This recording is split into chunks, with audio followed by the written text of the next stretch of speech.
誰だわ。 Halo guys, selamat datang lagi di channel ini bersama gue, Reborn. Buat yang baru gabung, jangan lupa dibantu like dan di-subscribe ya. Seperti biasanya, pada video kali ini, kami akan kembali menjelaskan mengenai breakdown dari detail-detail kecil yang mungkin saja kita lewatkan pada chapter terbaru manga Tokyo Revengers, yaitu chapter 239. Kami pun sudah merangkum dua pokok bahasan utama yang sangat menarik sekali. Yang pertama yaitu penjelasan lengkap mengenai maksud dari semua sikap yang ditunjukkan oleh Mitsuya pada chapter 239. Kemudian yang kedua, mengenai pesan yang disampaikan oleh Mitsuya kepada Sano Manjiro. Oleh karena itu, bagi kalian yang tertarik dengan semua pembahasan tersebut, kalian bisa simak terus ya video ini sampai habis. Tidak sedikit kontroversi yang timbul setelah chapter 239 terbit. Bahkan hal ini pun sampai membuat gaduh fandom Tokyo Revengers di beberapa media sosial, seperti Twitter, TikTok, Facebook, ataupun Discord. Banyak banget yang salah paham dengan semua sikap yang telah ditunjukkan oleh Mitsuya. Serta banyak pula yang menganggap jika apa yang telah dilakukan oleh Mitsuya adalah hal yang sia-sia. Semua pendapat tersebut bukanlah tanpa dasar. Bagi sebagian besar orang, keputusan Mitsuya untuk menolak penghargaan yang layak dia dapatkan adalah sebuah tindakan yang bodoh. Dan kebanyakan dari mereka pun berpendapat jika harusnya Mitsuya tetap menerima penghargaan itu demi bisa menghargai atau menepati janjinya kepada Draken untuk bisa menjadi seorang desainer terkenal. Bukannya malah menolak dan membuat keributan di depan umum dan memilih mengikuti egonya untuk menolong orang lain. Padahal dirinya sendiri sudah memiliki masa depan yang sangat cerah di depan matanya. Selain itu, banyak pula yang beranggapan jika Mitsuya semestinya tidak menghancurkan karirnya sendiri. Harusnya Mitsuya cukup diam serta menerima penghargaan yang telah diberikan kepadanya. Dan di saat yang bersamaan, tetap bergabung ke dalam geng Takemichi untuk melanjutkan kehidupannya di dunia berandalan. Intinya, Mitsuya harusnya bisa hidup di dua dunia yang berbeda sekaligus. Tetap menjadi seorang desainer sekaligus menjadi seorang berandalan. Walaupun semua opini tersebut ada benarnya, namun masih ada beberapa kesalahpahaman dari semua hal di atas. Oleh karena itu, kami pun mencoba meluruskan kesalahpahaman tersebut, sekaligus menjelaskan apa sih alasan yang membuat Mitsuya bertindak seperti itu. Pertama, Mitsuya adalah orang yang paling cerdas dan paling jenius yang dimiliki oleh geng Tokyo Manji. Selain itu, Mitsuya juga adalah orang yang paling tenang serta bijaksana.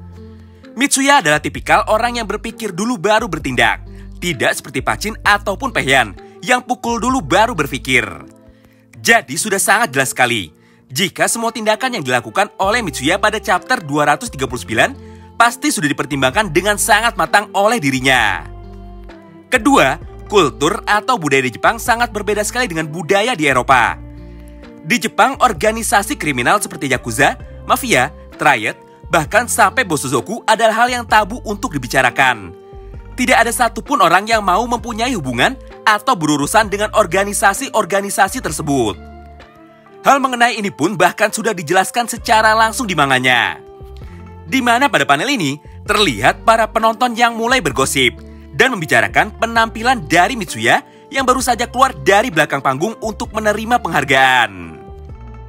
Para penonton pun bahkan sampai dibuat tidak nyaman dengan Mitsuya dan menganggap jika berandalan seperti dia tidak pantas berada di tempat tersebut.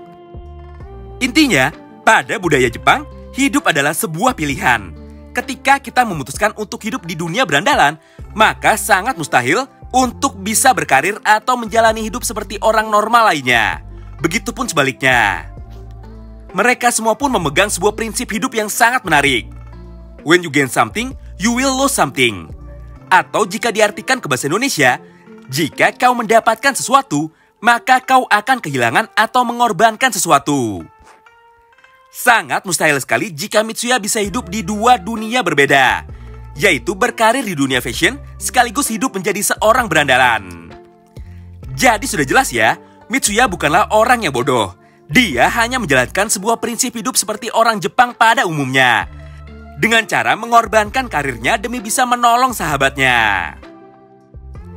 Selanjutnya kita masuk ke pembahasan yang kedua, yaitu mengenai pesan yang disampaikan oleh Mitsuya kepada Sano Manjiro. Sebelum masuk ke pembahasannya, ada beberapa hal yang harus kita pahami dulu. Pertama, nama resmi dari festival yang ada pada chapter 239 adalah ini. Festival Fashion Show ini skalanya adalah nasional, yang artinya pemenang dari festival ini akan menjadi raja dari dunia fashion di seluruh Jepang, atau desainer nomor 1 di Jepang pada level pendatang baru atau pemula. Nah, ini dia poin menariknya. Saat ini Mitsuya sudah berada di level yang sama dengan Maiki. Maiki berhasil menjadi pemenang sekaligus berandalan nomor 1 di seluruh Jepang. Sedangkan Mitsuya berhasil menjadi pemenang sekaligus desainer pemula nomor 1 di seluruh Jepang. Kedua, karena lomba ini skalanya nasional, pasti banyak banget stasiun televisi yang menyiarkan secara langsung acara tersebut.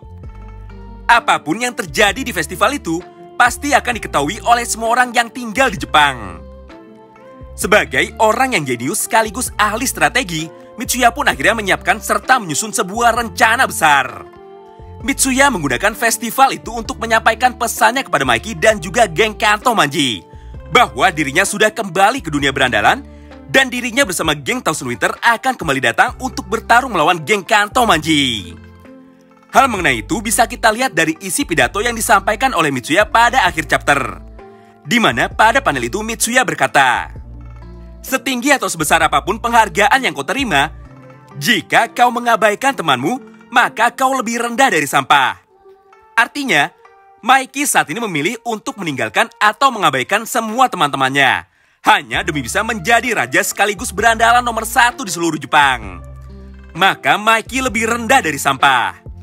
Semua sikap dan tindakan yang dilakukan oleh Mitsuya adalah sebuah bukti keras sekaligus contoh kepada Maiki jika dirinya memilih membuang penghargaan serta gelar yang telah dia terima demi bisa menolong temannya dan bisa hidup bahagia bersama semua teman-temannya.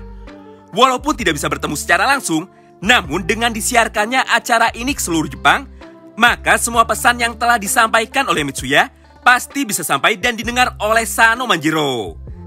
Minimal jika Maiki tidak menonton TV, Koko pasti bisa tahu dan bisa menyampaikan semua kejadian tersebut kepada Maiki. Kami pun menjadi semakin tidak sabar mengenai apa yang akan terjadi ke depannya. Terima kasih banyak yang sudah simak video ini sampai habis ya. Sampai jumpa lagi di video selanjutnya. Bye-bye.